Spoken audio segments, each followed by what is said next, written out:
How are you? All right, so we've been discussing raindrop oils. If you guys haven't noticed the specific order that we've been going in, so we've been discussing raindrop oils. A raindrop oil that we're talking about right now is Wintergreen. So Wintergreen, this is one of those, I think, these unheralded heroes. Now, Wintergreen is also in Panaway. So when many of you got started, you received Panaway as part of your starter oils. So this is in Panaway. But I want to talk about Wintergreen by itself. So we know that from the beginning of time that God placed within each plant the amazing ability to mimic our own cells, not a coincidence, and also the ability to bring properties that would aid in your wellness, right? So Wintergreen has methyl salicylate. Yep, I'm going to get a little sciencey on you, but it's super simple and it's really easy. So stick with me. Methyl salicylate is what chemists isolated from Wintergreen in order to make aspirin. Okay, so when chemists made aspirin, they're making it synthetically, the same chemical compound, but when it's synthetic, it is much, much, much heavier, okay, than it is when it's in its natural state. So the awesome thing about this is if we know anything about aspirin, it can have, people can have tummy trouble with it and things like that. When it's here, when God made it, when he grew it, it doesn't have those complications. It doesn't have those problems. So we end up with a wonderful oil that can be used for the exact same thing that we could be using aspirin for. I will let you fill in the blank. When we're using this in raindrop, what we're doing is that we are literally dropping drops along the spine. Why do we drop it along the spine? Many viruses, many bacteria, and things that create inflammation are housed within the spine.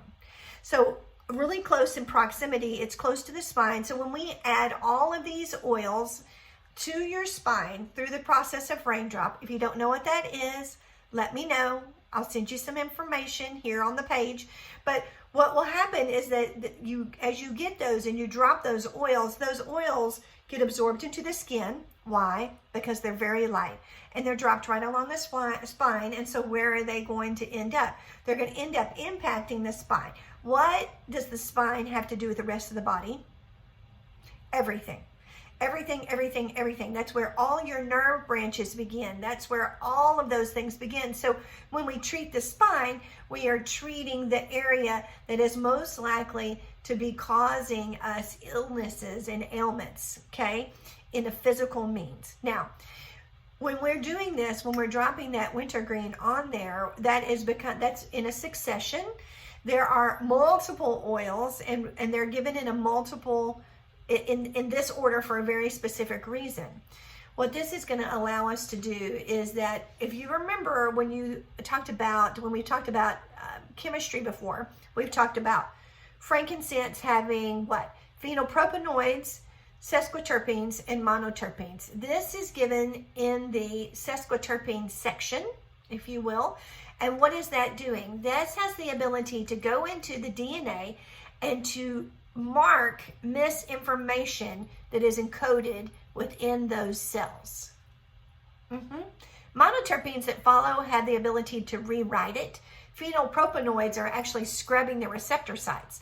Yes, I'm talking a lot of science mumbo jumbo, but the reason why this is where it is because it has the ability to come in and change the DNA. It is having the ability to do all of the physical things for you that you need, that you may take an aspirin for. So if you don't have any Wintergreen, it's not that expensive. It's actually, if I remember correctly, this bottle is under $20. So it's a 15-ounce bottle. It's under $20. It's one that you need to have for your first aid kit. And I hope this information will help you and put it on your next order, okay? What are the ways that you use Wintergreen?